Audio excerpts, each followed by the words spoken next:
आइए जानते हैं आज की कुछ अंतर्राष्ट्रीय खबरों को। पहले एक नजर आज की हेडलाइंस पर।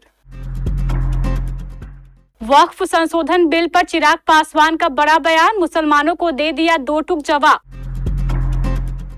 ओडिशा में बड़ा रेल हादसा, कामाख्या एक्सप्रेस के 11 डब्बे पटरी से उतरे।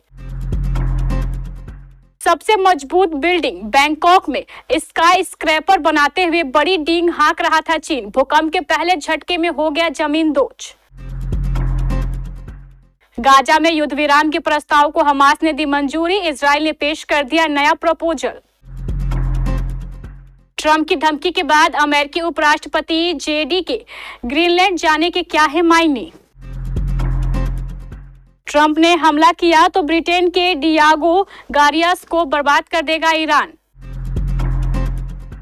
पाकिस्तानी सेना ने अपने ही नागरिकों पर किया ड्रोन अटैक, 9 लोगों की मौत। क्या ट्रंप की डीओजीई टीम से इस्तीफा देने की सोच रहे एलन मस्क। गिबली का मजा कहीं ना बन जाए सजा, चेहरा चुरा सकता है एआई।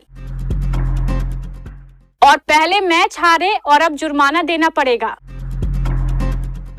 वक्फ संशोधन बिल पर लोजपा के अध्यक्ष व हाजीपुर से सांसद चिराग पासवान ने पार्टी का स्टैंड स्पष्ट कर दिया है। केंद्रीय मंत्री चिराग पासवान ने वक्फ बिल को लेकर मचे घमासान पर मुसलमानों को दो टूक में जवाब दे दिया है। चिराग पासवान ने कहा है कि वक्फ बिल पर हम लोगों का स्टैंड शुरू से स्पष्ट रहा है कि यह बिल कम से कम एक कमेटी में जाना चाहिए। मुझे इस बात की खुशी है कि जिस तरीके से जेपीसी में इसको भेजा गया है, हम लोग चाहते थे कि कम से कम एक स्टेक होल्डर जो इससे जुड़ा हुआ है उसको अपनी बातों को रखने का मौका मिलना चाहिए। जेपीसी में हर पार्टी का प्रतिनिधित्व होता है और हर पार्टी के सांसद कमेटी में मौजूद होते हैं। हमारी पार्टी के भी सांसद अरुण भारती उस कमेटी के सदस्य थे। ओडिशा में रविवार को एक बड़ा रेल हादसा होते होते टल गया। यहां कामाख्या एक्सप्रेस के 11 डब्बे पटरी से उतर गए। यह घटना पूर्वी तट रेलवे के खुर्दा मंडल में हुई। सौभाग्य से इस हादसे में किसी की जान नहीं गई और न ही कोई यात्री घायल हुआ। रेल अधिकारियों ने इस हादसे की पुष्टि करते हुए बताया कि यह घटना पूर्वी तट रेलवे के खुर्दा रोड डिवीजन के कटक नरगुंडी रेलवे सेक्शन में रविवार सुबह 11:54 पर हुई। हादसा उस समय हुआ जब SMBT Bengaluru Kamakhya AC superfast express Bengaluru से गुवाहाटी की ओर जा रही थी। घटना की जानकारी मिलते ही रेलवे की एक टीम मौके पर पहुंची और राहत व बचाव कार्य शुरू कर दिया। दुर्घटना राहत ट्रेन और मेडिकल राहत ट्रेनों को भी तुरंत घटनास्थल के लिए रवाना किया गया। इतिहास गवाह है कि जिसने घमंड किया है वो मिट्टी में मिल गया है। इसका सबसे बड़ा उदाहरण आधुनिक काल में टाइटैनिक जहाज का है, जो अपनी पहली यात्रा में ही समुद्र में समा गया था। चीन इस वक्त हर चीज को सबसे बेहतरीन और मजबूत बताने का घमंड करता है। शुक्रवार को म्यांमार और थाईलैंड में आए 7.7 तीव्रता के भूकंप के झटकों ने चीन के घमंड को आसमान से जमीन पर पटक दिया है। थाईलैंड के बैंकॉक में चीन की कंपनी 33 मंजिला ऊंची इमारत बना रहा था।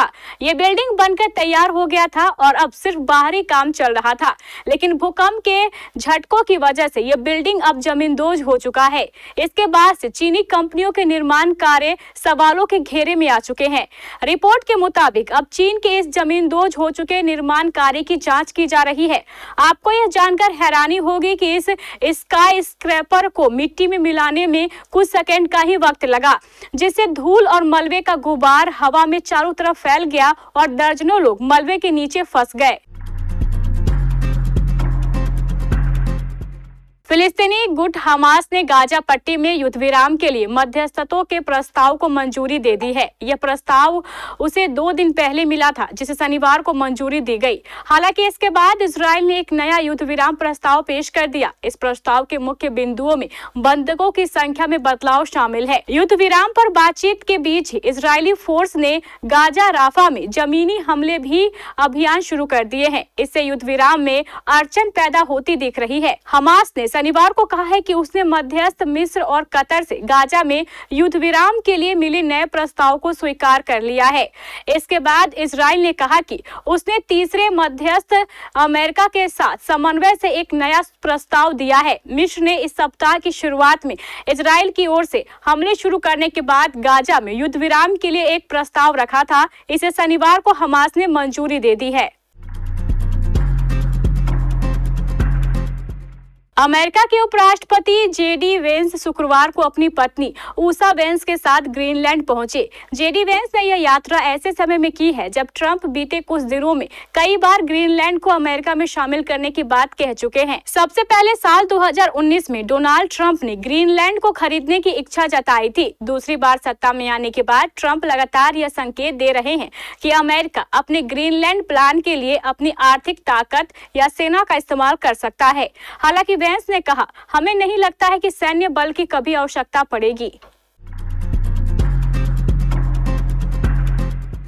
इस्लामिक देश ईरान ने विनाशक चेतावनी देते हुए कहा है कि अगर अमेरिका हमला करने की हिम्मत करता है तो वह ब्रिटिश चागोसस द्वीप को तहस नहस कर देगा। उसने साफ शब्दों में चेतावनी जारी करते हुए अमेरिकी हमले के खिलाफ ब्रिटिश बेस पर हमला करने की धमकी दी है। ईरान की ये धमकी उस वक्त आई है जब अमेरिका ने ईरान के न्यूक्लियर ठिकानों पर हमला करने की चेतावनी दे रखी है। ट्रंप ने ईरान को 2 महीने का अल्टीमेटम दे रखा है कि अगर वो परमाणु समझौते पर बातचीत के लिए तैयार नहीं होता है तो अमेरिका ईरान पर हमला कर देगा। इसके अलावा अमेरिकी इतिहास में ऐसा पहली बार हुआ है जब अमेरिका ने इजराइल को ईरानी परमाणु सुविधा केंद्रों पर हमला करने की इजाजत दे दी है, जिससे मिडल ईस्ट संकट गहरा गया है। पाकिस्तान के खैबर पख्तूनख्वा प्रांत में सुरक्षा बलों द्वारा किए गए ड्रोन हमलों में 9 लोगों की जान चली गई है। वहीं पाकिस्तानी सेना का दावा है कि आतंकवादियों के ठिकानों पर किए गए इन हमलों में 12 आतंकियों को मार गिराया गया है।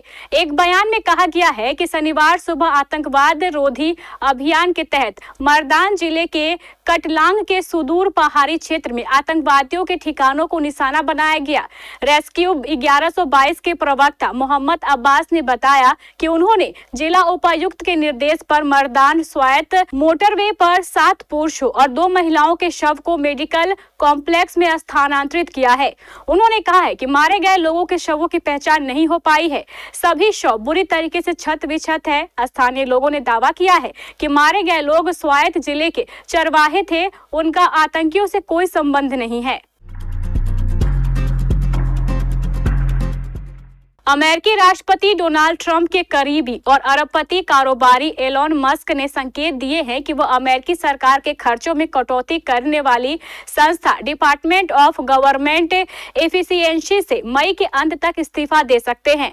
मस्क के अनुसार उनकी टीम ने अब तक अमेरिकी घाटे को $1 ट्रिलियन तक कम कर दिया है, जिससे कुल संघीय खर्च $6 ट्रिलियन के करीब आ गया है। DOGE के प्रमुख एलोन मस्क और उनके कई वरिष्ठ सहयोगियों ने एक मीडिया हाउस के इवेंट में भाग लिया, जहां उन्होंने अमेरिका की आर्थिक स्थिति सुधारने और संघीय घाटे को आधा करने के लिए उठाए गए कदमों पर चर्चा की। बता दें कि एलन मस्क डोनाल्ड ट्रंप के विशेष सलाहकार के रूप में सरकारी खर्चों में कटौती करने की भूमिका निभा रहे हैं। आजकल लोगों में घिबली स्टाइल में अपनी तस्वीरें बनाने की होड़ लगी है। नेता से लेकर सेलिब्रिटी तक हर कोई सोशल मीडिया पर अपनी घिबली स्टाइल में बनी तस्वीरों को शेयर कर रहा है। फेसबुक, इंस्टाग्राम और एक्स जैसे प्लेटफॉर्म पर घिबली स्टाइल में बनी तस्वीरों की जैसे बाढ़ आ गई है। लोग अपनी और अपने बच्चों की AI जनरेटेड तस्वीरें धड़ल्ले से शेयर कर रहे हैं, लेकिन यह देखने में जितना मजेदार लगता है उतना ही खतरनाक भी हो सकता है। लोग सिर्फ ChatGPT ही नहीं बल्कि कई AI टूल्स का इस्तेमाल कर अपनी AI जनरेटेड तस्वीरें बना रहे हैं। लेकिन क्या आपने सोचा है कि ये तस्वीरें कहां स्टोर हो रही हैं और क्या इस ट्रेंड का हिस्सा बनकर बिना सोचे समझे AI प्लेटफॉर्म पर अपनी तस्वीरें शेयर करना कितना सेफ है? दरअसल AI टेक्नोलॉजी को भूल से भी हल्के में लेने की कोशिश ना करें। बिना सोचे समझे किसी भी AI प्लेटफॉर्म में तस्वीरें अपलोड करना आपको मुश्किल में डाल सकता है। कुछ साल पहले क्लेवर व्यू AI नाम की एक कंपनी पर बिना इजाजत सोशल मीडिया और न्यूज वेबसाइट से 3 अरब से ज्यादा तस्वीरें चुराने का आरोप लगा था। यह डेटा पुलिस और प्राइवेट कंपनियों को बेचा गया था। मुंबई इंडियंस के कप्तान हार्दिक पांड्या पर गुजरात टाइटंस के खिलाफ इंडियन प्रीमियर लीग मैच में उनकी टीम की धीमी ओवर गति के लिए 12 लाख रुपए का जुर्माना लगाया गया है। 5 बार के चैंपियन मुंबई इंडियन को शनिवार को नरेंद्र मोदी स्टेडियम में टाइटंस के खिलाफ 36 रन से हार का सामना करना पड़ा। आईपीएल ने रविवार को एक बयान में कहा, मुंबई इंडियंस के कप्तान हार्दिक पांड्या पर अहमदाबाद के नरेंद्र मोदी स्टेडियम में गुजरात टाइटंस के खिलाफ टाटा इंडियन प्रीमियर लीग 2025 के 9वें मैच के दौरान उनकी टीम द्वारा धीमी ओवर गति बनाए रखने के लिए जुर्माना लगाया गया है। बयान के अनुसार यह आईपीएल की आचार संहिता के न्यूनतम ओवर गति से जुड़े अपराधों से संबंधित नियम 2.2 के तहत उनकी टीम का सत्र का पहला अपराध था। इसलिए पांड्या पर 12 लाख रुपए का जुर्माना लगाया गया।